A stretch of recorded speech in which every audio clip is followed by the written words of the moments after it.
Yeah, I know it's Tuesday. Yes, I know it's Tuesday. And I know we're standing in front of Fiddler's Poorhouse because we're doing a show today. I know it's Tuesday. I know we usually do it Wednesday, but I know it's Tuesday. I'm just trying to keep you on your toes. All right? So do your Wednesday stuff today. All right. Okay. Hey, welcome to Season 4, Episode 21, Niagara 411 Live with Lee Sterry. We are powered by WeeStream behind the camera. We'll talk more with Kevin Jack in a bit. We are fueled by Gales Gas Bars Limited as per usual, supported by Ace Alignment, Verge Insurance, as well as Hartzell Marine. And we are, as per usual, housed in this beautiful downtown open air, as you can see here, Fiddler's Poorhouse Pub. The garage door is open. There's room for you to come and sit in a beautiful early fall day. Have yourself a nice lunch. Join us for Niagara 411 Live and have some fun. Okay, come on in. A lot of stories coming up for you today. We've done a lot of chatting over the last year with people in Niagara that are suffering at various levels of kidney disease. And a wonderful sanctuary has been exposed this week over historical Niagara and Niagara 411. We're going to have Dave Bennison on to chat about that because he's one of those people that has to go through the treatment dialysis center for kidney disease, and man, there's been a lot of response to it. So we're going to delve into that a little bit deeper as the program goes by. And also, I hope you had a good grape and wine festival a couple of weekends. I don't do grape and wine, I just do wine and wine. It keeps it simple for me. Anyway, come on in.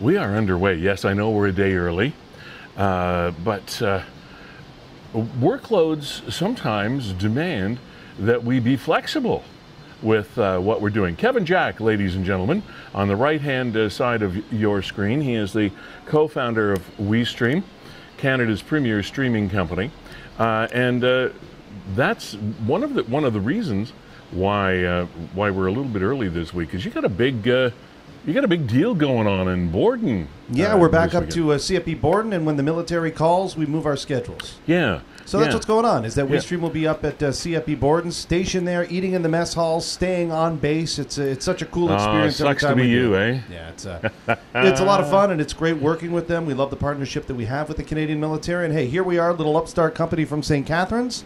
Awesome. And we've been working with the Canadian military for 5 or 6 years now. And what a great organization. We hear some things about the Canadian military, but we very rarely, unless you're lucky enough to be like Kevin or myself years ago that had some interactions with some of the bases across the country, boy, they're great folks, and they treat people so well, and they really do have their shite together. Kevin, I want to slide in, though, to something that boy, it's been on top of mind awareness now since the post originally went up. But we found the sloth. The sloth has been found. This came up on Niagara 411 over this past week, and folks, we need your help. The sloth was lost. A tiny little 411er lost her sloth Stuffy at the Grape and Wine Festival in St. Catharines. Her parents and grandparents told Nick at Niagara 411 it's her lifeline. So please, anyone who knows where the Stuffy is, please comment below. And there were a lot of people commenting.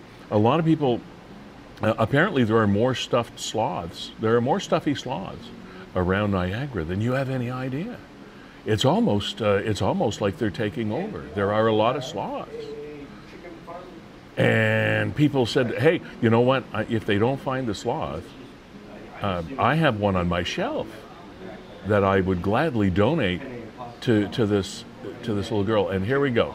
There's one. If they can't find it, I'm pretty sure I have the same one at home that just sits on a shelf that they can have. But there is a sloth update. There's a sloth update. The sloth has been found. I don't know. Where did it go, Lee? Where did it go? You had it. Yeah, I had it. It was here. The sloth has been found. Oh, I hope they find it. What? Well, hold on a second here. I got to get it. Maybe You I'll got to check. get it, because I know there was an announcement. Hold on. Maybe this isn't updated. We actually found the sloth. Yeah, here. Hold on a second. I'll go to another device. All right. See if that's because we looked at it. We saw it. And you know what? I have a grandchild. His name is Ace. It's true. And he lives in British Columbia. And his two different people in his family, an aunt and grandparents, us. Anyway, he got 2 sloths. Yeah. And now he carries them. He has to have them both, though. Now he carries them. He sleeps with them. All right. Ready, Lee? Here's the drum roll. Okay. Nathan Young says, hello. My kids picked up the sloth, and it had a bath at my house. Please feel free to message me to make arrangements for a safe return. Yay, Nathan Young and family. Way to go, Nathan Young's kids. The sloth has been found. What a great way to start the show. And then look, they do make the connection. I think it was Ashland Taylor. Yeah, okay. You guys are amazing. Thank you times a million. All right. That is just so cool. And that is one of the charms of a site like Niagara 411, that it can connect people on the biggest and or smallest or less or more important things. And what could be more important than a young child whose lifeline is a stuffy sloth getting her prized possession, her prized pet, her best friend back home? That is so cool. And even got a bath in the meantime. That's good. What a great story. Kevin, there are some things that are not quite as feel-good as that have been in the news, and we're going to talk about a couple of those things that are going on today, by the way, by way of giving you updates on stories that we've been covering over the last few weeks here. But first I want to give you an idea about what's coming up on the program today. At about 12:20 today, we're going to be talking to Ryan Harrison. Ryan is the president of the Welland Jackfishsh International Baseball League baseball team. They won their first ever league championship this year, and while all of this was going on, there were quite a number of posts that showed up on Facebook, on Niagara 411 in particular, and it showed a team, a local business, a local sports organization, whatever kind of label you want to put on the Jackfishsh, that really entertains and contributes to their community. And to tell you the truth, I'll be perfectly honest, I didn't know a lot about the Welland Jackfishsh. I knew of them, of course, because we talked to them in other interviews and other places and that kind of thing. But some of the videos that showed up online really indicated that this is probably the epitome of what a local sports club or organization should be. Because, man, the things that I saw really help them engage with the community. Anyway, we're going to be talking more about that in the championship, etc. I wanted to give the Jackfishsh their due for having one incredible season in the International Baseball League. So Ryan Harrison is going to be joining us in 10 minutes or so. All right.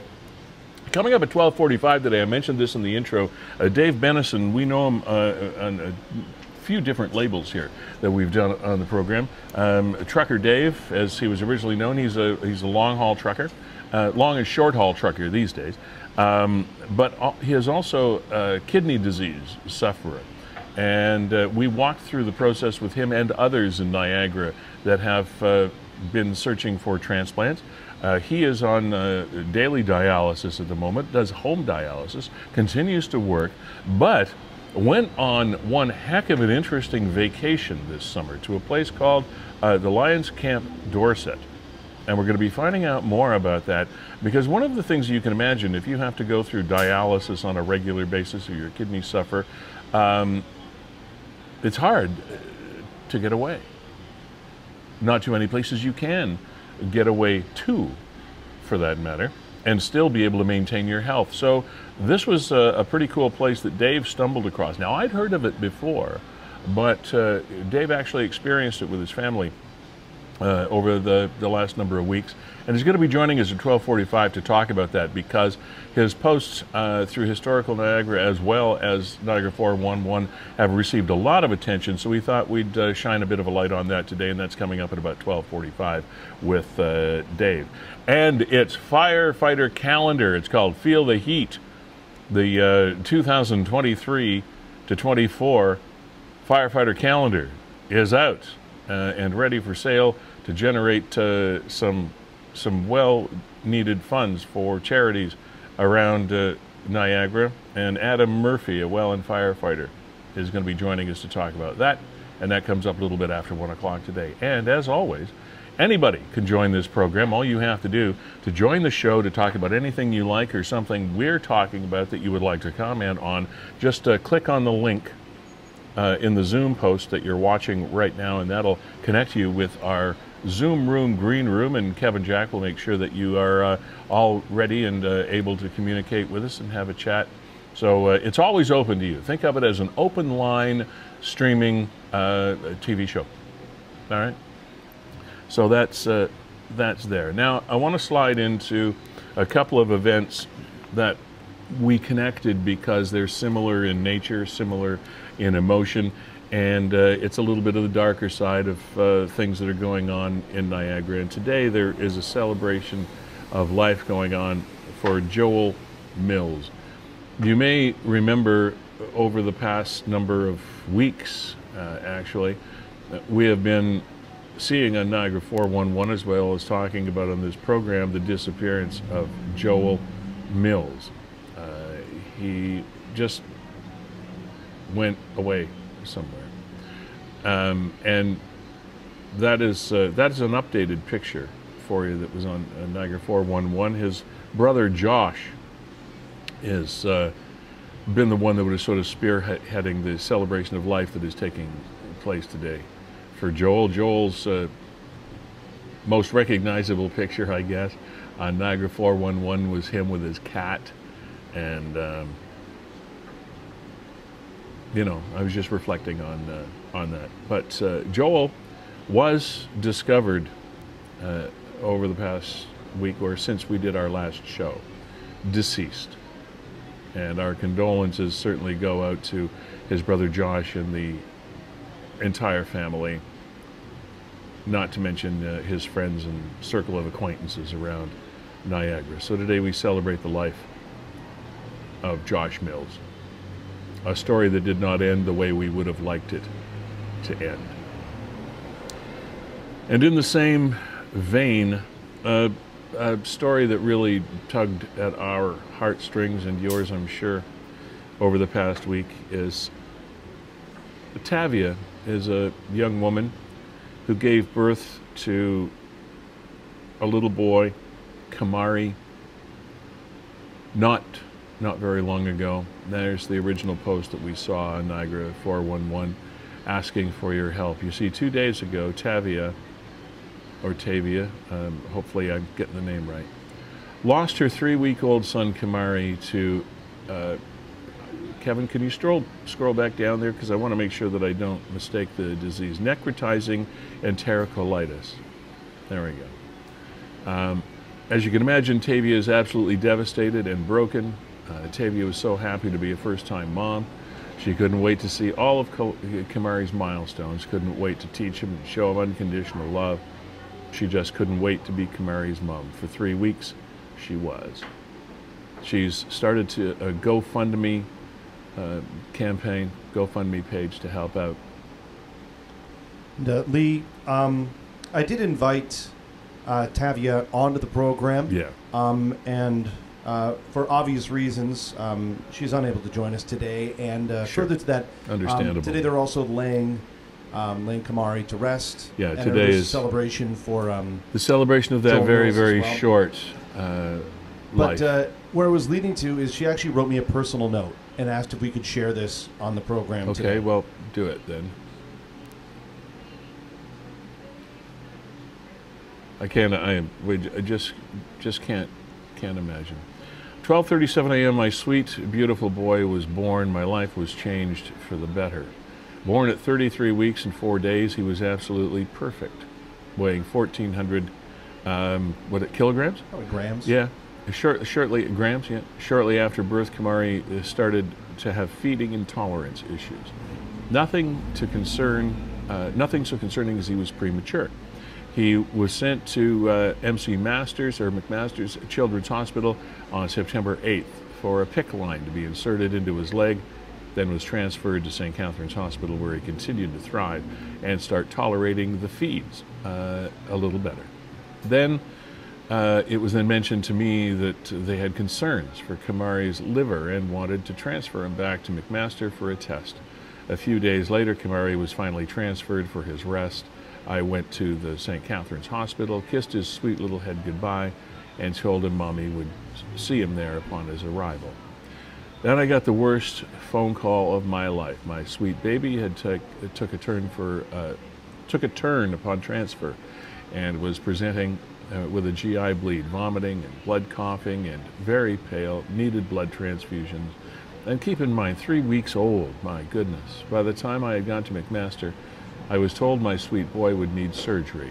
My strong boy went through 2 surgeries to try and repair his bowels and fight the infection, but unfortunately I was informed that his condition was not compatible with life, and we would have to remove the tube, and I would lose my world. On September 21st, my sweet boy passed away soundly in my arms. I'm sharing his story to bring awareness to NEC. Necrotizing enterocolitis is a life-threatening illness almost exclusively affecting neonates with a mortality rate as high as 50%.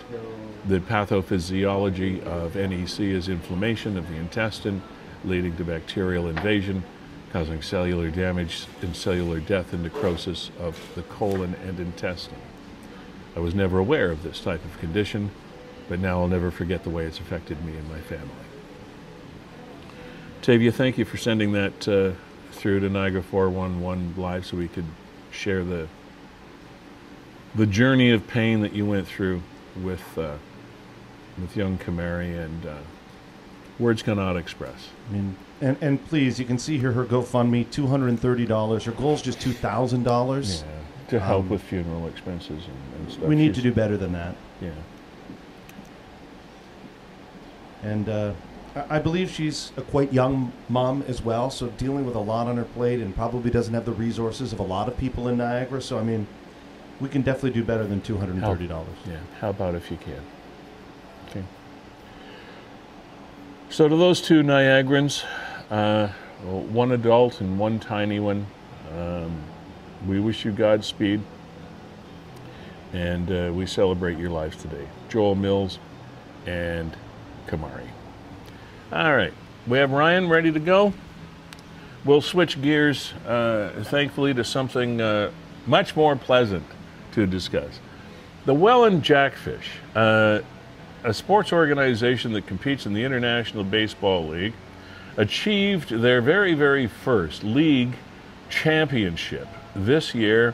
And I saw so many things posted, as I mentioned earlier, about what the Jackfishsh have done for the community and what they bring to the world of sports entertainment in Niagara.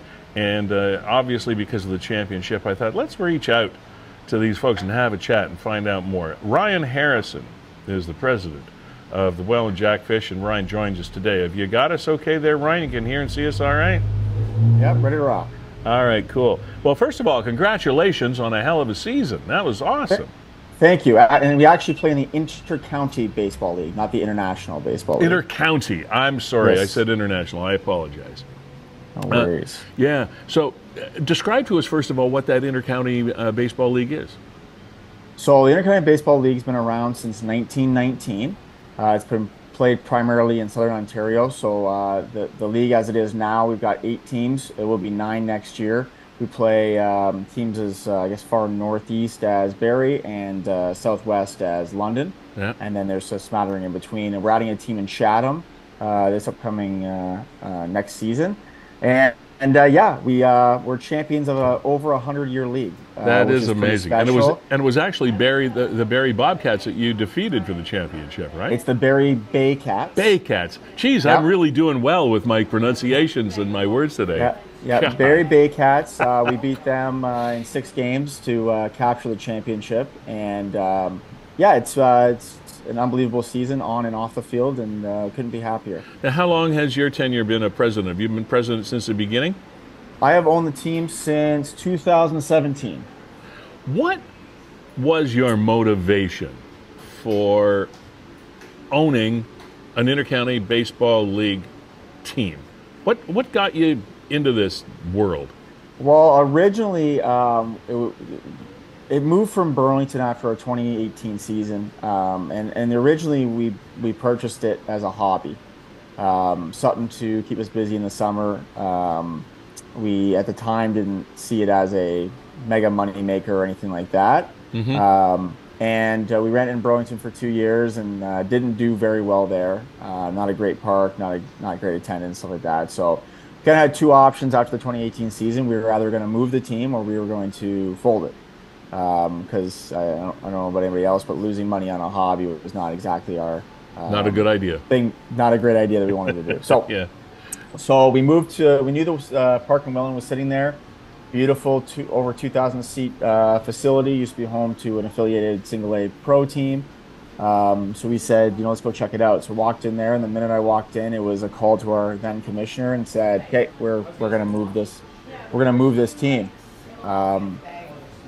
And our first season we came in, we had a goal of 100 season tickets and 300 fans a game. Well, we blew through that. We had almost 300 season tickets sold for our first season, and we averaged, I think, 930 fans a game. That's incredible. That's just talk about support of the community, eh? Yeah. So off the hop, it was great, and fast forward to today or this past season, and it's taken a life of its own. It's I don't know how to put it. It's a following of a fan base that you never see anywhere else, especially in Southern Ontario. It's very it's very family feel. Yeah. And stuff like that. Well, so to the credit of the, sorry to cut you off, but to the credit of the team, you and your organization should take a lot of the kudos for creating that environment, because from what I've been seeing online with some of the events and the fun things that you have going on, the Jackfishsh have really gone out of their way. You've gone out of your way to really create an event and an experience for the fans that come out and the families to just have a good time, irrespective of the fact that it's good baseball, which it is. It's much more than that. Yeah, our whole premise is we're not a baseball business, we're an entertainment business. So that's what we're doing. Our whole premise is to entertain our customers. And that's why our motto is fans first, fun always. And that's what you're going to get when you come to our park. Our customer service is above and beyond anywhere you're going to go to. And the product we put on, not even on the field, is second to none in the region. I mean, we're not even talking about going up against other local entertainment entities. We are talking Ontario wide. I don't think you're going to find anything like what we do anywhere else in Ontario, especially in sport. It's a whole nother. We don't even call it what we do at our Welland Stadium games. It's not games. It's a show. So we put on this year 29 shows at home. And we have a cast of characters that are there to entertain the crowd, and we have games, and we have pyrotechnics, and we have giveaways, and we got guys dressed in hot dog suits throwing out hot dogs. It's a little bit of everything. And then going into 2024, we've dubbed it the year of the fanatic, and that's what we call our fans, the fanatics. So our main focus this 2024 season is going to be to do everything and anything we can do to entertain the fans and make it the best possible experience for the fans. We won the championship. That goal is knocked off the list. Of course, we want to win more and more and more every year. But this year is sole attention is on our fan base. So you said you had 29 home games this year? Yeah. And how many games total in the season? So total regular season is 21, and then we played 8 more playoff games. But we brought in 44,000 people this year to the park, which is a team record. We averaged just in regular season 1,500, almost 1,600 fans a game over the course of 21 games. So it was an unbelievable year. This year our goal is to sell out every single game. Now, how does we can do that? It sure looks like you're going to be able to do that, especially with the championship now under your belt, which is just wonderful and well deserved as well. Now, and you said there are currently 8 teams. There's 8, going to be 9 next year. Going to be 9. So how do the play downs work? Do you have divisions, or how is the league set up? It hasn't been decided yet. There was a league call last night about that topic, but it won't be discussed until our annual general meeting in October. What has it been historically so far? It's been just no divisions. It's be a 42 game season, and you play every team 3 times. Okay, so it's win loses. 6 times. Sorry, 6 times. Yeah. That is now. Do you require when a team like the Jackfishsh and a league like the Intercounty Baseball League participate in a community like this, what sort of support, if any, is required to provide for the team, like from the city, from the municipality or the region or whatever? What kind of partnerships do you have to enter into? I mean, we just have a simple lease agreement with the city of Welland. Nothing really above and beyond that. Yeah. We pay a flat rate over 12 months during the season. So that's pretty much it for that. We're a for-profit business, so this is my full-time job now. I don't do anything else. It went from a hobby to a career for me, which is amazing, and I couldn't ask for anything more. I mean, my office is a ballpark, so it's pretty amazing. But that's cool. No, I mean, we're a for-profit business, so our whole premise is if people are going to come out and support us and allow us to live our dreams, and we're going to support the community. So that's why we donate so much back to the community. I mean, this year was over $70,000 just to the local community, and we're going to keep doing that. And I hope next year we're at $100,000 back to the local community. And the city maintains the ballpark as part of the deal and all that, as far as the maintenance. Correct. Yep. Yeah. And concessions, they're operated by. By us. So we operate the concessions. We manage all the sponsorship within the building. We do help with a little bit of maintenance here and there. We're kind of the stewards of the ballpark, so we make sure everything looks well. proper. It's a beautiful. It is a beautiful place to watch a baseball game. Absolutely. Yeah, no we've doubt invested. About that. We've invested almost $200,000 into that park since we've arrived in 2019, and there is nothing like watching high quality baseball up close and personal. I've been a baseball fan forever, and yeah, it's kind of cool to go watch the Blue Jays play in that great big venue, etc. But there's nothing like watching a really good couple of teams go at it and play that sport up close and personal. It's a great experience. Well, you can't, again, we're going to go back to, you can't find anything like us. I mean, you're right next to the players when they're on the field, and then, I mean, post-game, we allow every fan, if they want to, come on the field and get autographs for about half hour after the game, every game, no matter what. Okay, where do you get your players? Who are these people that play for you? A little bit of everything. We got, so we're allowed 4 imports per team. So this year we had 1 from Dominican Republic, 1 from Colombia, 1 from Panama, and 1 from the United States. And then the rest of our players are Canadian born or have somebody within their family that are Canadian. And we have players from BC, Alberta, out east, so all over the place. I think for our team right now, we had a total of 3 players that were actually from the Niagara region. This year, we're hoping to really boost that up from years to come, but it's a slow start so far. But they're from everywhere, and they live in town. We have 11 or 12 players living in Welland full-time playing baseball. And these people get paid for playing baseball, right? They get reimbursed for playing, yes. Ryan, talk a little bit about the one pitcher. I forget his name now, but he was named the finals MVP. Is he a Canadian boy? What's his story?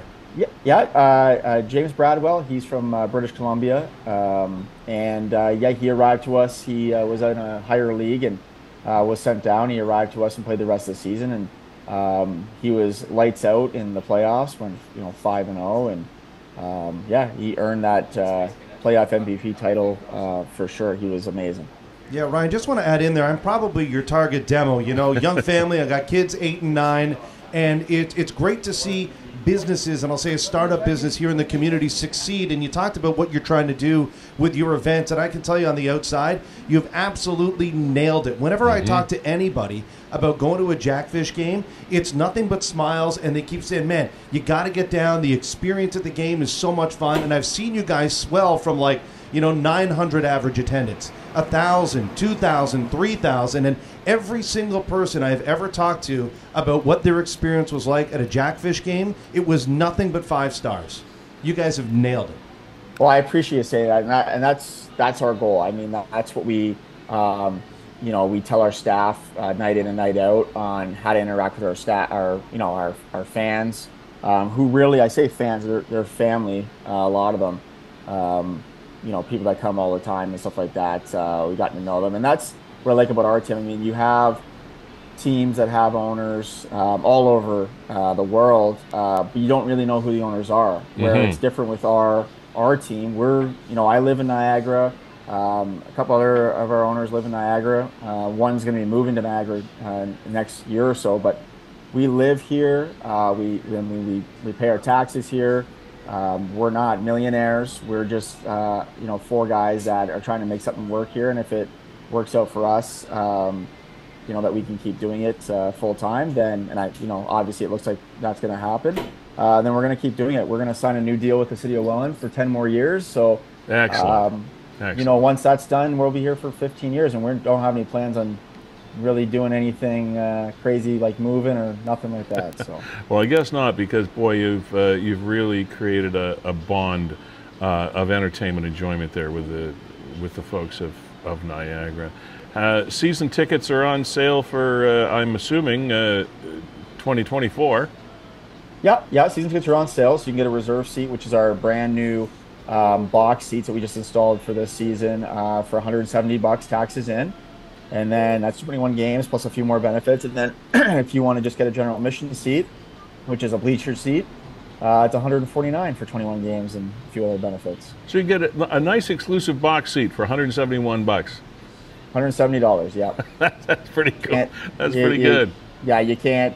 Yeah, I mean, our most expensive ticket, if you don't buy seasons, is $15 taxes in. So. Wow. Now, what were you before you turned your hobby into a full-time job? What's your background and the background of your partners? So I worked in pro sports for a long time, but before I got into this, I was doing team sales for Adidas and Under Armour. And then I left that, and because this needed full attention. So, and yeah, it's been that ever since for the last, I guess, 5 years. So you're no stranger to sports marketing then. You kind of had this, you must have had some sort of a vision to get this underway. Yeah, and it's funny, it took a different approach after 2019. 2019, we were very sorry, my daughter is singing beside me. If you can hear I can hear her. She's cute in the background there. Yeah. 2019, we did the same as everybody else did. We were very professional. We all wore golf polos. Everything looked prim and proper. And we decided after 2019, well, let's be different than everybody else and step outside the box of what everybody else is doing. And that's kind of what our premise has been. And I'll tell you that's listening right now. Sorry, go ahead. Sorry, go ahead. Oh, shut up. But anybody that's listening to this, get excited for 2024 because we are going to go completely outside the box on literally everything we do. It'll be an even more new experience than what you're already kind of used to with us. So it'll be exciting. I look forward to it. How did the COVID thing affect you guys? Like any other business, we didn't play. We were closed up. We did a few events during COVID. We did a home run derby. We did kids camps, cornhole tournament. We did at the park. So we kept ourselves relevant, but we missed an entire season, which is unfortunate. But I actually think, weird thing to say, but I think it almost benefited us when we came back in 2021 because we were the only show in town. That was that was, I would say, we weren't the only show in town. We were the only show in town that had a more normal feeling because we were outdoors. Right. At the time, you didn't have to wear masks when our game started in the stands, stuff like that. So it drew a lot of people to our park that had probably never heard of us or knew we existed. So it really benefited us in that sense. All right, and just in case somebody has been living under a rock over the last number of years, what is a jackfish? A jackfish is a northern pike that is native to the Welland River. Okay, that's about as Canadian as you're going to get. Ryan Harrison, president of the Welland Jackfishsh, congratulations on the championship in the Inter-County Baseball League, and it sounds like it's going to be bigger and better even than this year, next year, and just that's the plan. Congratulations, and thank you for the contributions that you and your team and your owners and your players make to the entertainment value of Niagara. It's just a great organization. I appreciate it. Thank you for having me. You're more than welcome. Come back soon. Bye. I will. Bye. You know, I was in another broadcast position when the Jackfishsh came to town. When I say came to town, I mean coming to Niagara. And I was just kind of thinking to myself, what is this going to be? I wonder. How does this work? And man, it has kudos to the owners and the people that operate and promote and interact with the community, because it is a classic example of how to make a community entertainment venue, sporting or otherwise, work, because boy, do they ever engage with their fans and their community. Great job, and a championship well deserved, that is for sure. That's great. Of course, I'm a baseball guy. Unlike my my executive producer here, Kevin, I didn't come up through the hockey vein. I came up more through the baseball side of things. So that's kind of my DNA. But hockey season's just started for you, right, Kevin? You're playing now. First game last night down at the Meridian Center, and of course we crawled up the stairs here to beautiful Fiddler's Poorhouse. Yes. Just to talk about the game afterwards, as we want to do and, on occasion. I was talking to Dave McParian, the owner of Fiddler's, this morning before we went to air, and there are a couple of big minor hockey tournaments coming in. There's hundreds of players and families coming into Niagara. There was one last weekend, and there's a big one this weekend coming up. Yeah, it started up. It's full bore. Indeed, indeed. Kevin, we have a number of places to go today. Do we have Bennison online yet? No, he'll be in maybe 7 or 8 minutes. 7 or 8 minutes. All right. Just some of the other things that have been going on in Niagara we're going to touch on in just a bit. But first of all, I want to mention our sponsors once again while we have a moment to do so. Gales Gas Bars Limited, of course, has been our premier gold platinum sponsor, if you will, title sponsor of the program for a long time now, almost since our inception. Jessica Friesen and her gang at Gales Gas have been 180%. I know that doesn't make any sense, but that's how it feels. Supporters of the program, and we thank them for that. And you'll see on that graphic that Kevin put up there, they just won an award from the Convenience Store News of the province and Canada. They are the Diversity and Equity Inclusivity Award for 2023. Rainbow registered company, one of the very few, if not the only, in the petroleum industry in Ontario, which means that they are supporters of their staff and their customers, regardless of their culture, creed, race, sexual orientation, whatever. So congratulations to Gales. Verge Insurance Group, also a long-time supporter of this program, another born and bred Niagara supporting and bred company. Verge Insurance Brokers, Mark Shirk and the gang, thank you so much for continuing to be with us show after show after show. Dave DeGrave of Hartsel Marine, also thank you for coming on board a while back and staying with us through the boating season. Now is the time, by the way, if you want to check into how you want to look after your boat over the winter months, or look forward to boating in the spring, contact Hartzell Marine. They're on Ormond Street in Feulled. And Janice Purdy and the gang at Ace Alignment, also, we thank you for your service. They're on North Street in St. Catharines, specializing in wheel alignments, brakes, suspension. They're a motor vehicle inspection station, etc. So by all means, if you have any automotive repair needs or anything in that realm, go on in and see Darren Miller or Matt Crompton at Ace Alignment, and they'll make sure that they look after you. Thank you for supporting this program. WeeStreem, Kevin Jack and Brendan Scram, partners, co-founders. You're in year, what, 7 now? I always lose track, 6 or 7. Yeah, somewhere around there. Yeah. It's been a great ride. Yeah. Canada's premier streaming company, and you're off to Borden again. You're going back to the military base this weekend. Tonight I'll be sleeping at Camp Borden, or I guess Base Borden.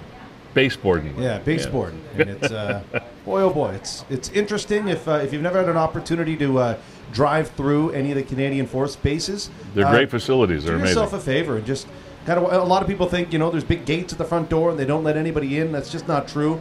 And drive around. They're mini little cities, and it's great to just see all the busyness that's going on there. One of the things, too, Kevin, that I've never mentioned before, we've talked about the base, the Canadian Forces bases a few times on this program. And if there is a young person in your family that is looking for a career, and I'm not getting paid to say this, I just actually believe it. One of my nephews has been pretty heavily involved, going back to the reserves even for a number of years. The Canadian military should be a career that is worth considering, because there are so many career opportunities and different lines of education and learning that can be had through the Canadian Forces. It's really quite amazing, and it's often overlooked when people are trying to make career choices. And I've seen some just phenomenal success stories through the Canadian military. So just wanted to throw that out there. Coming up, in addition to Dave Bennison, we're going to be talking about a retreat called Camp Dorset. And he's coming on right now. Okay, well, we might as well do that. We've talked with Dave on a number of different levels. He posts things on Facebook under the banner of Historical Niagara. Niagara 411 relays those posts quite often. It's very, very widely followed throughout Niagara. And I've known Dave for quite some time on a number of different levels. But most recently, we've chatted with this fellow about his journey through the world of kidney disease. And that's where we pick up this conversation. Dave, welcome to the show. I don't want to just talk at you while you're sitting there staring at me, so I'll just say hi. How you doing? Good, good. Can you hear me all right there, Lee? I can. We're all good. Excellent. So Excellent. You're still a regular daily big rig truck driver, working for a living, doing the job, paying the bills, living the dream, and now you also have a daily dialysis routine that you have to go through, and you're one of the few in Niagara that actually does home dialysis, right? That's right. Yeah. Actually, I'm coming to you live. If you look here, I'm in my truck right now. Of course, I'm not moving. That's good. Parked here at our Niagara Falls yard. But and one thing I just want to clarify: I do dialysis 3 times a week. Okay. Monday, Wednesday, Friday. Okay. And it's a 4-hour treatment each time. So some people do it every day, but I do it 3 times a week. You have to do a minimum of 12 hours to get the best cleaning of your blood. So okay. So, yeah. And you do this at home, which is also Yes. one of the unique things that you're experiencing. And I'm assuming that's going well. Yeah, it's actually been going really well. So I do home hemodialysis. That's where my blood's taken out. There's another type where they do it through the stomach, but I don't do that one. I do home hemo. And yeah, it's actually been going really well. Doing it at home, of course, it really frees me up to be able to go to work. It's pretty time consuming. By the time you put the machine together, do the 4 hours, you're looking at 5 to 6 hours of your day gone. Now, if you had to include going into the hospital and stuff, that even takes up more time. Also, you're on hospital time, so you got to go when they want you to go. That's the nice thing about home dialysis. So I can do a 10-hour shift at work, come home, and go on my machine after. So, and my wife helps me. She sets the machine up for me, and we work together as a team, and it's been going well. Honestly, Lee, I didn't really realize how sick I was before this happened, and now that I've been on dialysis for since February, I feel so much better now doing this, and like I have more energy. I was losing a lot of energy, but I have more energy, and it really is helping. And you have to follow the protocols, like, and changing the diet and stuff. But it really has, it really has. Now, but it also makes it hard to do stuff, and that's where. That's where I was going to go with the next question, because you and your family are pretty avid travelers. I mean, you get out and about, and you hike, and you go out to the East Coast and things like that. Well, being restricted by such a treatment, etc., basically does keep you restricted from sometimes enjoying all of those things that you might have previously enjoyed with travels, and you, I guess, sort of stumbled across this facility. Now, I'd heard of the facility before, and then you reached out to me and you said, this place is incredible. Now, the reason I know it's there is because I vacationed in the Dorset area of the Lake of Bays in Muskoka for years. My sister still owns a cottage there, but this facility that you came across is phenomenal, and actually gives you an opportunity to take a vacation and still function. So tell us about this. Sure, yeah. So one of the things is, and that's, you're absolutely correct. Going on vacation on dialysis would be really difficult. You could do it, but one of the things is, like, I would have to book into, say, a hospital somewhere, and times and stuff, and getting that all coordinated is a lot of work. It can be done. People do vacation. Some people go down to the U.S. and book these things, but it's a lot of work to do it. So to find a place like this, like Camp Dorset, so basically, to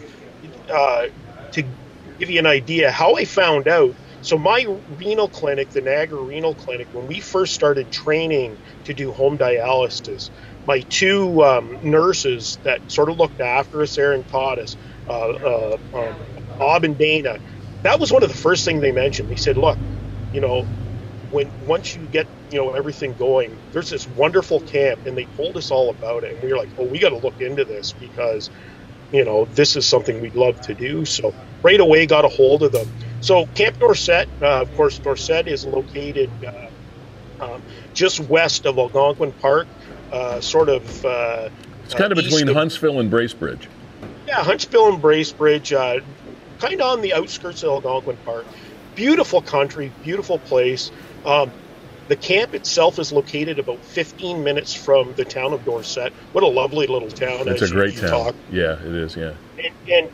And I can't really say enough about Camp Dorset. We got there, and one of the things that was amazing was just the sheer quiet. It was so quiet there. And at night, you're hearing the loons crying and stuff. But here was the great thing, is that I could get up in the morning.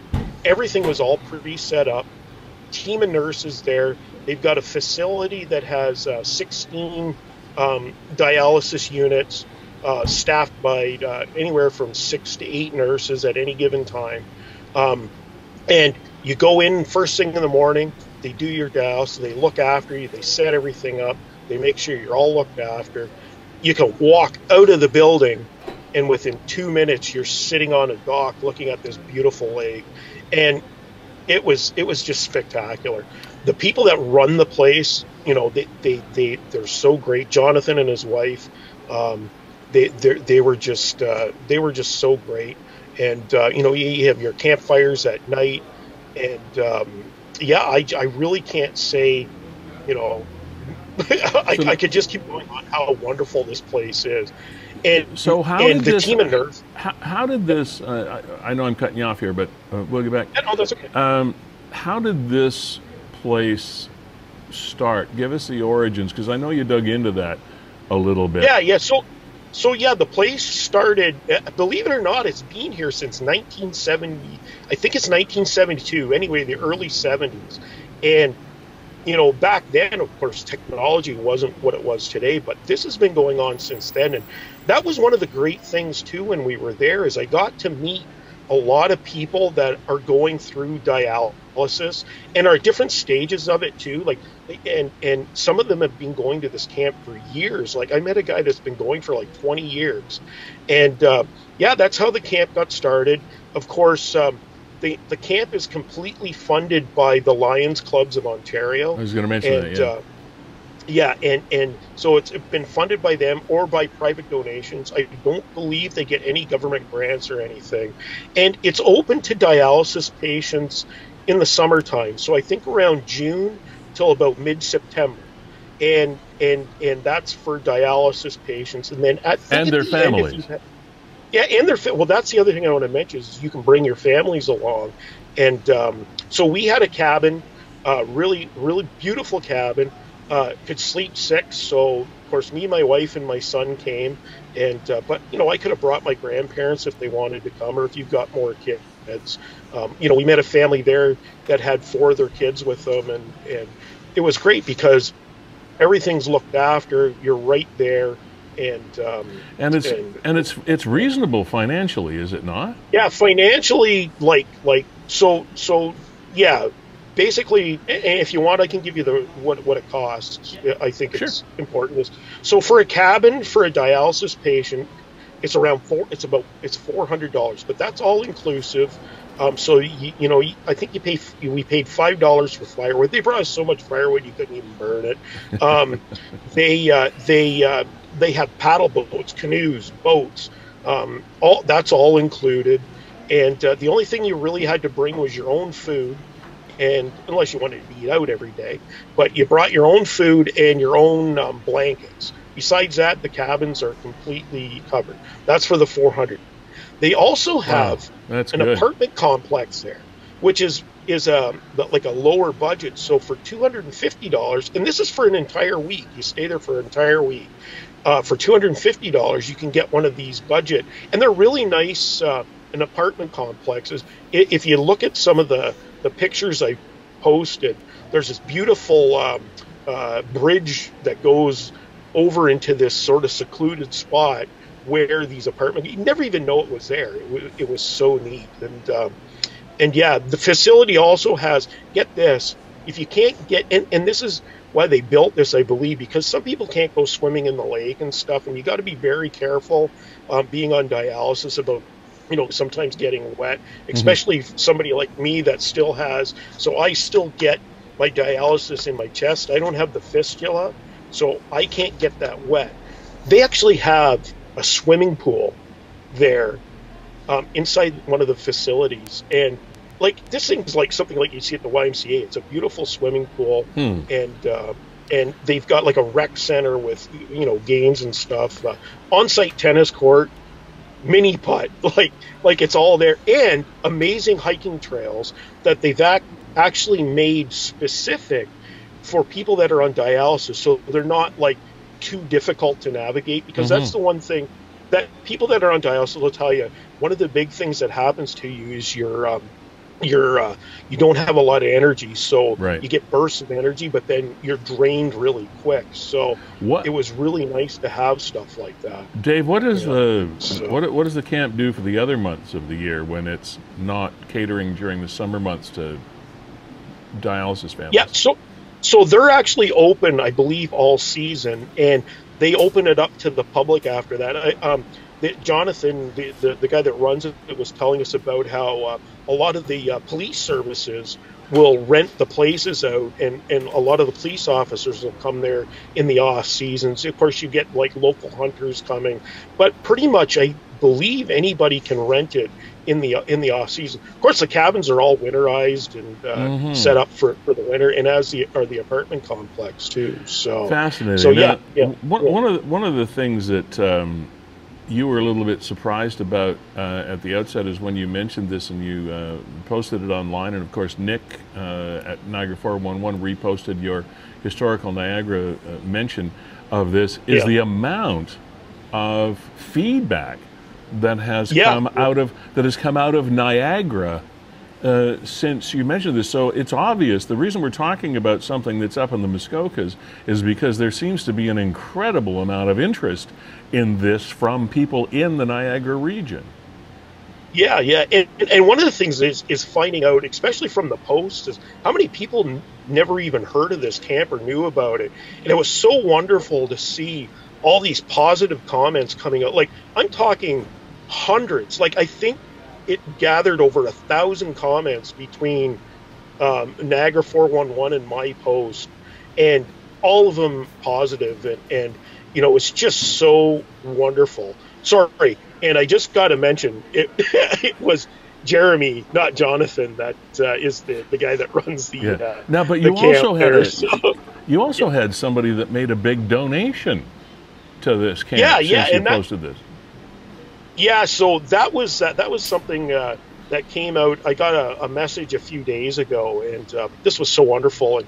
And they said, "Hey, I just want to let you know I made a donation to the camp in your name and Historical Niagara. You know, I love your site, and I want to help support." And this is somebody, I don't know who they were. Like, I don't know them personally. Totally anonymous. It was just somebody that. Yeah, like an anonymous person, but I actually found out who it was, and if I can, I want to thank this person. His name is Kevin Burke. I think he lives in the Grimsby area, but anyway, Kevin Burke was the one that made the donation direct to the camp, and I think that's wonderful. I really got to thank him. It is. It's great. And one of the things I got to do is I got to thank the nurses that come and do this, because they do it a lot on their own time, and one of them was Carmela Nelson. I met her in one of the pictures. You'll see her. She's the woman to the far right. She was the one that looked after me the whole time there, and of course my wife, they became really good friends, because now my wife's not the one looking after me. She's got somebody else to look after me for a week, and it was a real respite for her, because it's been tough on my wife as well. Sure, you know, going through this with me, and it was really nice. Carmela was instrumental in that. And a little cool thing was she's actually from Port Colborne. She lives up in the Toronto area now, but we found out she was in Port Colborne and worked at the Welland Renal Clinic for a long time, and she actually trained a lot of people. So it was really neat, this sort of circle, you know. Well, Dave, I really appreciate you bringing this to our attention. And as I mentioned, when you sent me a direct message about this place, it dawned on me that I have known about it for quite some time, but I did not realize how they had specialized in kidney disease and dialysis patients, and it's really incredible. So I really thank you for bringing this to our attention. And the other thing that I think it brings to the foreground, the kind of response that this story has received, is the fact that there are so many people, more people than we would have imagined, are dealing with kidney disease and this issue in the Niagara region, let alone across the country or across the province. And it's such a big issue, and I know that you're still somewhere in the journey of transplant surgery.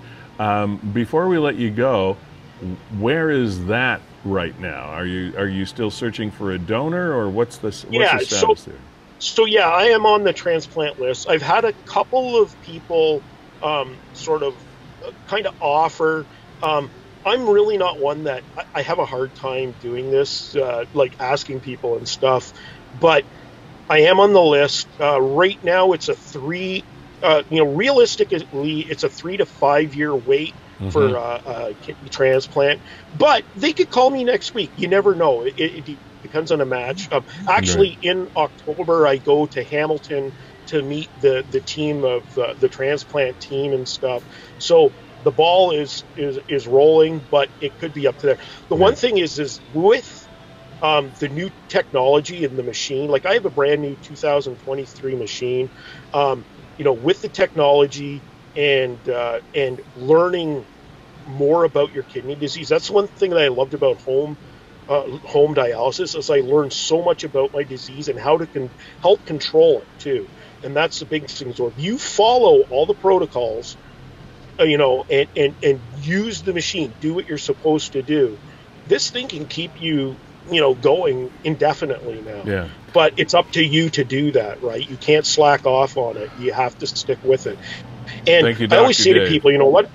Yeah, a lot of people think that, kidney disease is sort of an end, could be an end of life. The way I look at it is it's a new way of living, and that's my outlook on it. Is it's just a new way of doing stuff. You've always had a great attitude and always been willing to share, and for that we thank you. We're going to cut you loose right now, and not a problem. And thanks everybody for all the great comments, and thanks Niagara 411, and thank you, Lee, for hey, our pleasure. For this. Thank you. Thanks for bringing this out there. Take care, Dave. Talk to you soon. We'll talk to you again. Yep. All right, mate. Take care. Bye. Well, the things that you find out by hanging around Niagara 411, eh, Kev? Yeah, I had no idea. No. But like I said, I had an idea, but it was parked there somewhere in the recesses of my mind and of my memory, and I just parked it there until Dave mentioned it, and I thought, yes, I've heard about this place. And you know what? I saw a comment there on Historical Niagara from St. Catharines Councillor Mark Stevens, who for a long time was one of the stalwart members of Grantham Lions Club, and he says that, our club, Grantham Lions Club, helps support Lions Camp Dorset. So, some of the money that we raise locally here is going towards helping people like Dave go to that great place. Seems awesome. Yeah, wonderful. This is episode 21 of season 4 of Niagara 411 Live with Lee Sterry. That would be me. Powered by WeeStreem. That would be Kevin. Also supported and fueled by Gales Gas Bars Limited, Verge Insurance Group, Hartzell Marine, as well as Ace Alignment.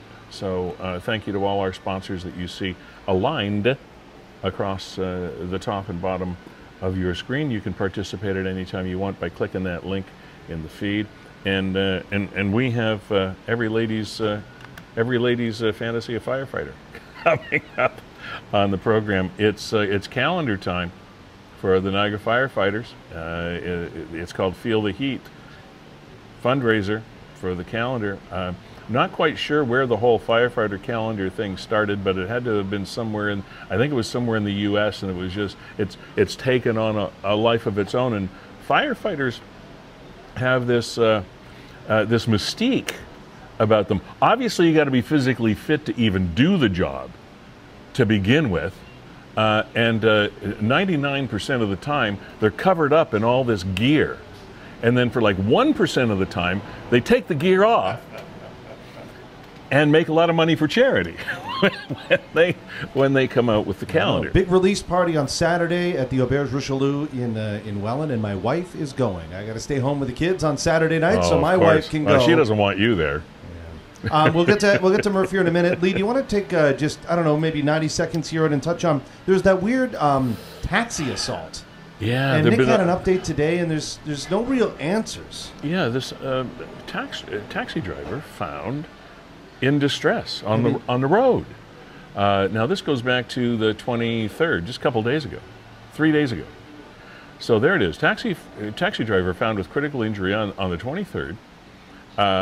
Officers responded to an assist ambulance call in the city of St. Catharines. They arrived on the scene on East Chester near Lawrence Street. Personnel from Niagara Emergency Medical Services and the fire services tending to a lone male patient, 58-year-old fellow believed to be the driver of a nearby Toyota Corolla taxi. The patient had sustained a critical injury, not saying what the critical injury is. but he was found lying unconscious on the roadway.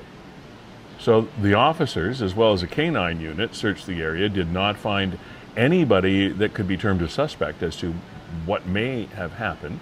The taxi was towed by the forensic service unit, obviously to go over with a fine-tooth comb. It's an active and ongoing investigation to determine the circumstances around the incident.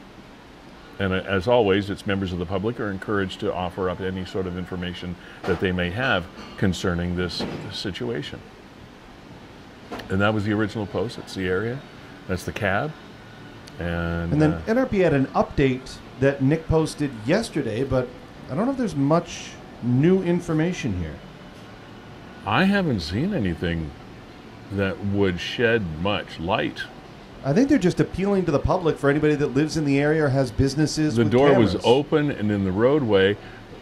What it would be interesting to know, and I guess it's just the fact that we're curious for information, is the fact that he was suffering from a critical injury. I thought at first when I read the post that he may have gotten out of the cab and suffered some sort of biological attack, like a heart attack or a stroke or something. But it said suffering from a critical injury. Yeah, it doesn't sound like any sort of natural incident that would be the case. But that's all we know.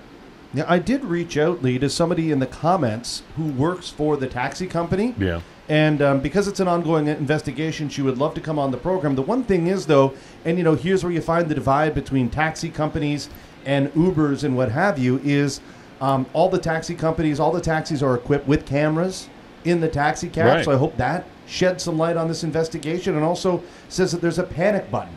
But in this case, they don't think that he hit the panic button.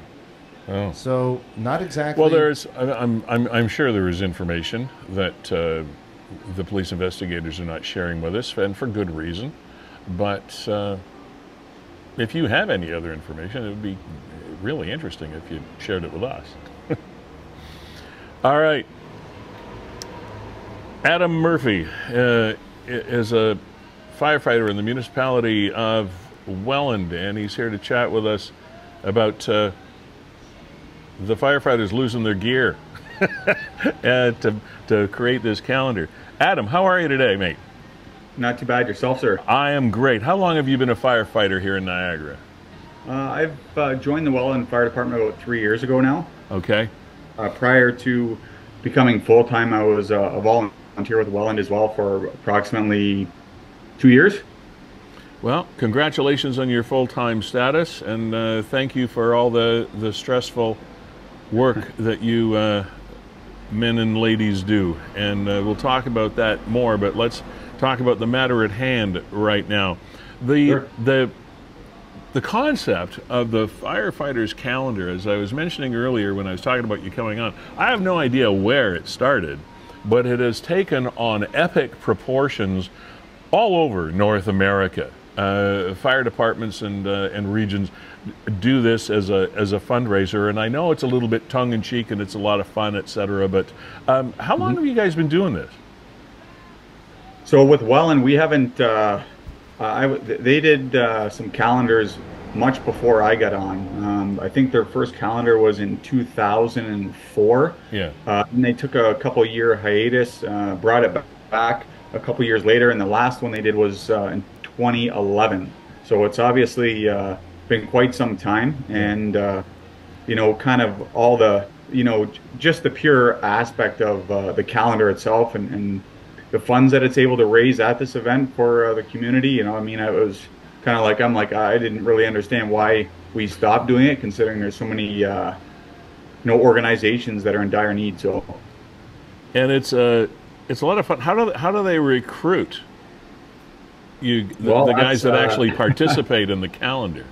Yeah, that's a good question. Believe it or not, you actually with us anyways, you got to kind of pull some teeth to some guys, and guys are definitely willing to do it, but I think we definitely have a shy side to us, believe it or not. So I mean, we're with our job, we're always in the eyes of everybody else, and you know what I mean. I think on our off time, we kind of prefer to hide and not be out in the open, and yeah. So it's believe it or not, like I said, guys, you got to kind of pry them and work on them a bit to get them to come and do it. It's not the most comforting thing sometimes. Well, like I was saying earlier, firefighters spend 99% of their time covered up in a lot of stuff. So it's not really normal for you to be walking around without your stuff. Yeah, that's a good way to put it. We definitely wear lots of gear. I mean, not as often as maybe once was, and that's thankful to fire prevention and the good jobs that they do, and trying to protect everybody. But yeah, it's the gear is a lot to wear, and yeah, so we don't mind taking advantage of maybe a time when we can get to dress down a little bit and have a little bit of fun, and it's for a good cause. Yeah, and let's talk about that. The funds. First of all, how do we get one of your calendars? So the calendars won't be sold until this Saturday at the event. That's kind of like the main launch point of our calendar event is going to be at the event, obviously this Saturday at Club Richelieu. You'll be able to purchase them there for $15, and then after the event is over, basically you'll be able to reach out to any of our social media platforms with the Welland Professional Firefighters Association. We're also going to have some booths where we'll set up in the Seaway Mall and whatnot to try and promote the calendar sales. But yeah, they'll be around at some local establishments too, as far as some sponsors, as far as restaurants that have supported us. They'll be also selling our calendars as well, so they'll be readily available. We have plenty of them to sell. So, and let's talk about those worthy causes. The funds that you raise from this calendar initiative are going where? So the two main organizations that we decided to go with were Hospice of Niagara. They're building a new facility in Welland, and obviously, unfortunately, with the passing of our one of our brothers recently, it's kind of near and dear to our hearts. Is this Captain Bowman? Yes, correct, Captain Bowman. Yes. Right. So we felt like giving back to them, considering what they did for him and his family. And then obviously the other one being Pathstone's mental health.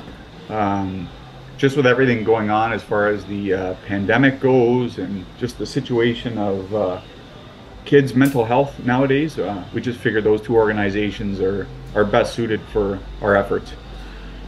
Well, that's wonderful that the funds are going in that direction. Adam, like most industries, and perhaps even more than most industries, organizations like firefighters, police officers, those kinds of organizations are very emotionally attached to one another. They're emotional. I mean, if you're a firefighter, and I know some, and I also know some police officers, kind of falls into the same category. You guys and ladies are tight.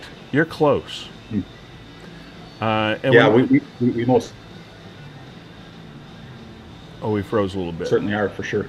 And I could tell when you were speaking there just a couple of minutes ago that the passing of Captain Bowman meant a lot to your organization and to your people.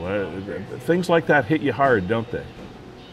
Oh yeah, they most certainly do. I think you don't ever want to see that to happen to anyone, let alone one of your colleagues and your brothers, and especially the effects that he's had on the community and just the Welland Professional Firefighters Association in general.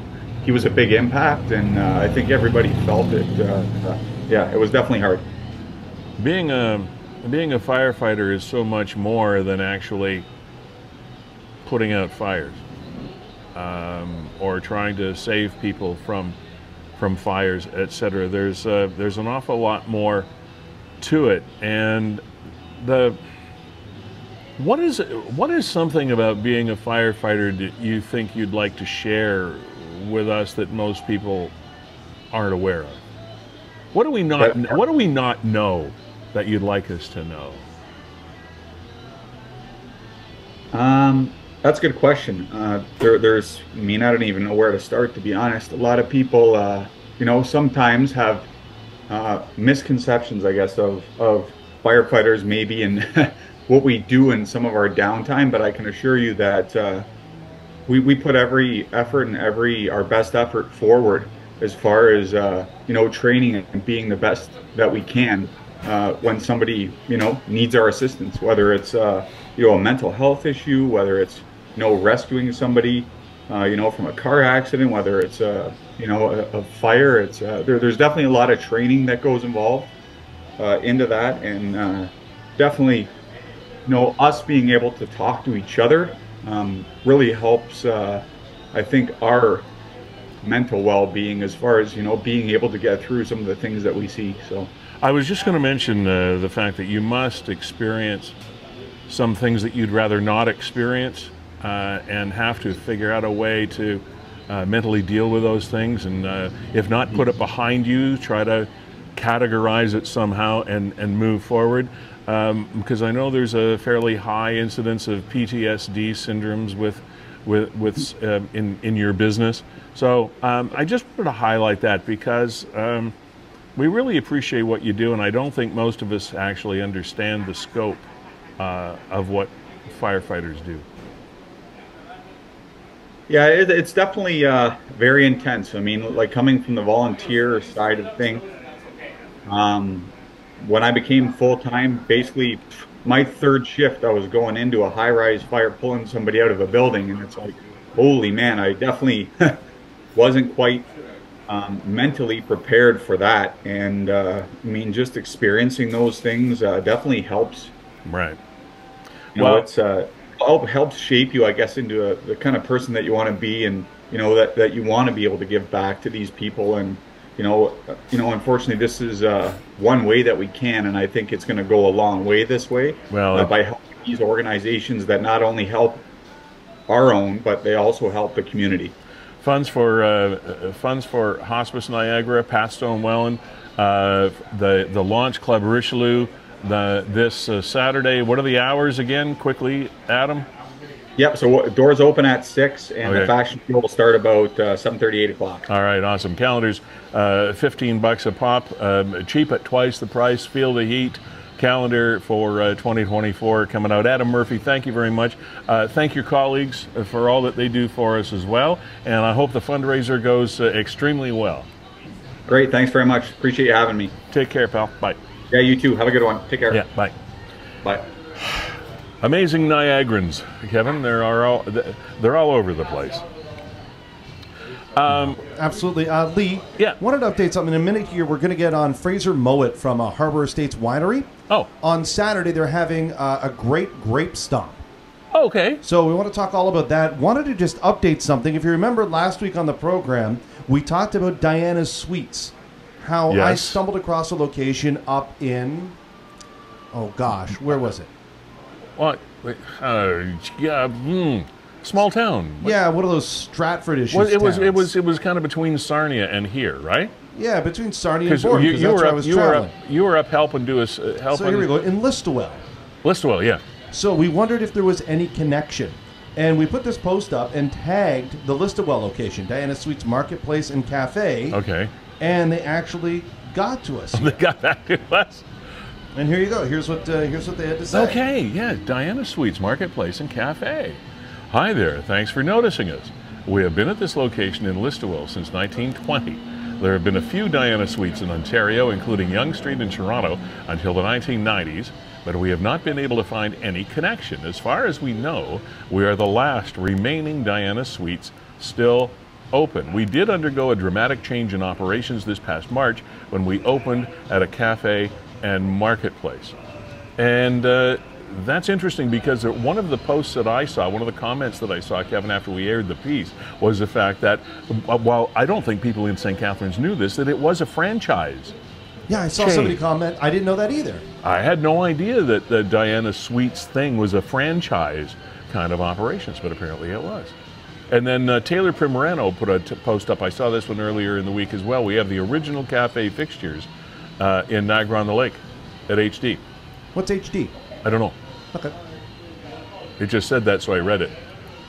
No, let's Sometimes see if, you just... There you go, Harley Davidson. At Claire's Harley Davidson's. Oh, in Niagara on the Lake. All right, so that's up off York Road. There you go. So if you ever wanted to go reminisce and see some of the original fixtures from the Diana Suites location. In St. Catharines. In St. Catharines, go hit them up at Claire's Harley Davidson right there in Niagara on the Lake. There you go. Thank you for the update. Harbor Estates Winery, and you mentioned this, I'm sorry, Kevin, I lost the name. Yeah, it's Fraser Mowat. Fraser Mowat. Mr. Mowat, thank you for joining us and clicking into the program. How you doing today? Excellent, Lee. Nice to see you. Hey, nice to see you as well. So fill us in on, with the time we have left, fill us in on what's going on. Well, on this coming Saturday, Harbor Estates has its, I'm not sure which annual one it is, but we've been doing this since 2001, the Great Grape Stomp. 22. That'd be 22 years. Yeah, well, there was a couple of years we didn't, but anyways. Well, we'll call it 22 anyway. Okay, I like that. It's always been a fundraiser. So we've had different charities over the years, and currently our fundraising is for what is called Shelter Canada. And Shelter Canada builds houses in El Salvador for people who lost everything in earthquake back in 2001. So very marginalized people. Yeah, absolutely. What led you to choose that as a source of your fund? I think it's a great idea. How did you pick that as an end source for your fundraiser? I guess I went down for my first time in 2017 to El Salvador, and once I got down there and I just saw the devastation and things that had happened and what people are living in, I kind of got hooked on it. So I've been down several times. And so yeah. Yeah. So the teams participate. Give us the timing of it again. Yep. So it starts at 1 o'clock this Saturday. It's made up of teams of 2 people stomping together. One is the stomper, and one is the juice flow technician, and they're responsible for getting the juice out of the barrel.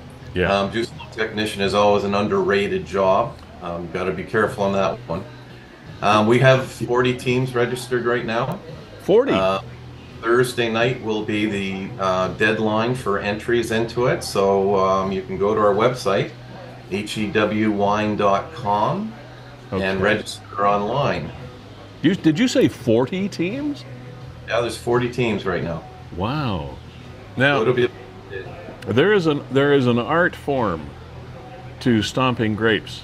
When I was running a bunch of radio stations in BC, we sponsored one of the grape, because that's the other area other than Niagara. That is the other high-producing grape and wine area of our country in the Okanagan Valley. And we participated in these grape stomp things. And it's not just an art form. There's a science to getting that juice to come out of the barrel, because you're measured on how much juice you produce, right? Exactly. And so that's why I say people underestimate the juice flow technician. Juice flow technician. Yes. That's a great, because you could see the stomper could end up clogging the whole thing with grape skins and all the rest of it, so the juice doesn't come out. You got to make sure that juice is coming out of the barrel. Exactly. Yeah. You gotta have the volume of juice. Now, are you gonna have like 40 teams? You're not gonna have 40 teams going all at once, are you? Oh, no. We have heats. So there's heats of 4. So right now that's 10 heats, and then we go into quarterfinals and semis, and then finally the finals. Okay. And everybody's vying for the coveted Purple Foot Award, and if you look over my right shoulder there, you'll see it. I saw that. There it is. The Purple Foot Award. I saw that. I was going to ask you if that had some significance for the competition. See the different feet on it there. Those are different years' winners. Right. Okay. That is awesome. A lot of fun. Yeah. It does get competitive. Thank you so much for popping in to share that with us. Have a great time. It looks like right now, fingers crossed, it looks like the weatherman or weather person, whatever, is going to be cooperating with us over the weekend. So you should have a great day for it. Looks gorgeous. Yeah. Okay, thank you for being here. That's just great, and good luck, and good for you for choosing choosing that place as a beneficiary of the stomp, because those people do need all the help they can get. Isn't it true though that when you do travel, you acquire a really increasing appreciation for the people in the area that you're in, that you might not have ever had an opportunity to see? Well, definitely. I mean, for the people there, but you also you get a better appreciation of just how well off we are here. What a difference. We're pretty lucky to be where we are, aren't we? We are, definitely. All right, thanks for joining us. Good luck with the stomp. Have a great weekend and a lot of fun, okay? Thank you, Lee. Thanks for being here. That is cool. And I mean, grape stomping is definitely an art form. We haven't said goodbye to you yet. Tell us about Harbor Estates. Well, we still have you on the line, right? Yep, I'm here. Tell us about Harbor Estates. Well, Harbor Estates has been in business for 23 years.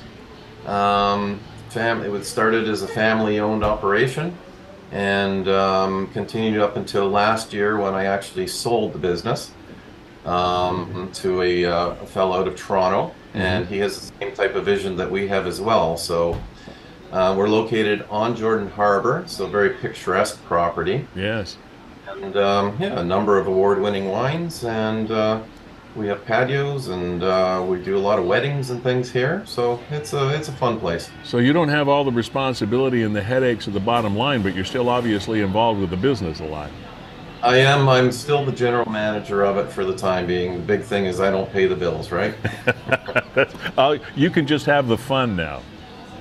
Exactly. Yeah. Exactly. It's amazing the number of people that always used to say, boy, I'd love to own a winery, or I'd love to own a golf course, or I'd love to own a bar. And it's not until you actually own one of these places that you realize, be careful what you wish for sometimes. Exactly. It'll come back to bite you. All right. Again, have a great weekend. Thanks for being here. Take care. All right. Yeah. And Kevin said, they told him, own a streaming service. You'll have fun, they say. It'll be a great life, they say. And actually, it turned out that way pretty well, didn't it, for you, Kevin? Yeah, it did. Now, Lee, we always encourage anybody to come on the program. And while we were talking to Fraser there, we had a couple of people join the green room. So just going to see whether these people clicked on the link accidentally, or whether there's people that actually have something to say and want to chat with us. All right. And coming up musically, we're going to feature a local band that hit the stage, Montebello Park, on Saturday night. The Mandevilles. Yeah, the Mandevilles are coming up, and they open for Jonesy.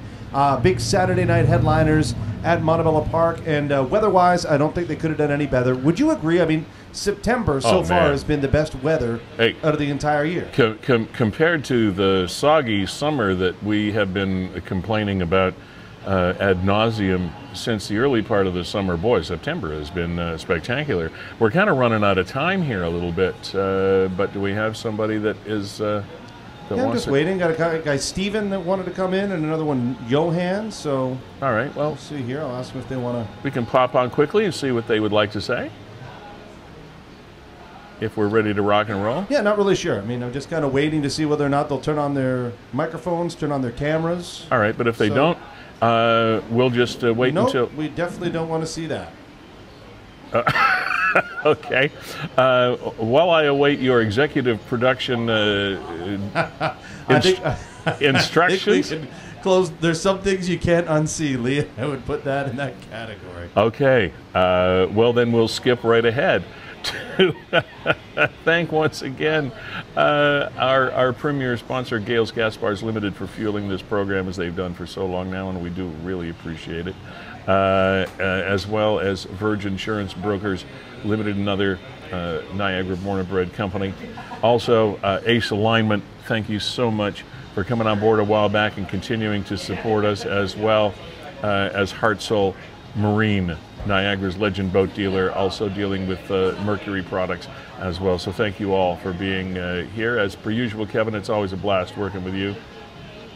And here at Fiddler's Poorhouse, they're always so wonderful to us and to you. Come on in. They got a lot of folks going to be in here. The hockey tournaments this weekend. A lot of stuff going on here at Fiddler's Poorhouse. Come on in. Enjoy a seat in the open air street garage door area. It's beautiful out there.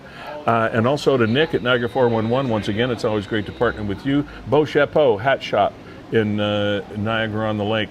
Stop by there, collection of 10,000 hats at any one time in there. Also a hat repair and refurbishment shop there too. If you've got a family heirloom that you want to have looked at, talk to Kevin Neufeld and his gang at Beau Chapeau Hat Shop. I'm Lee Sterry. This has been Season 4, Episode 21 of Niagara 411 Live with Lee Sterry, the Mandevilles, and a song called Fading Colors in the Northern Lights. Coming up to play us off the stage. Thanks for being here. Have a great one.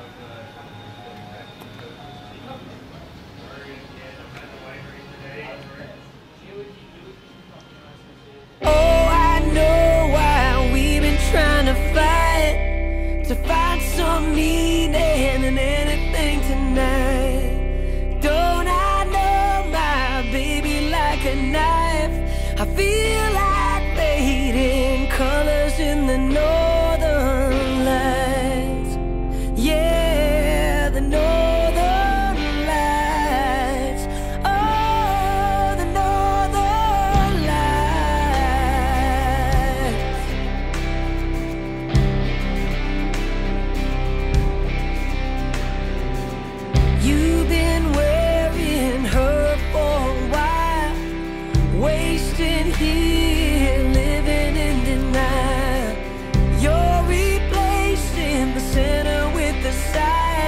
I feel like fading colors in the northern lights. Yeah, the northern lights. Oh, the northern lights. Fading colors.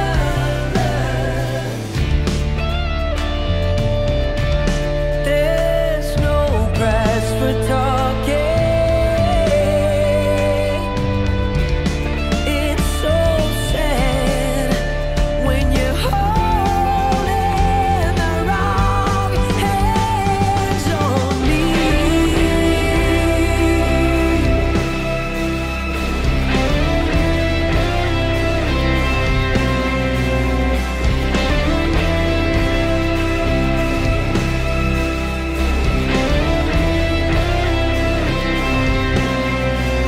Here we are, waiting in the bleach.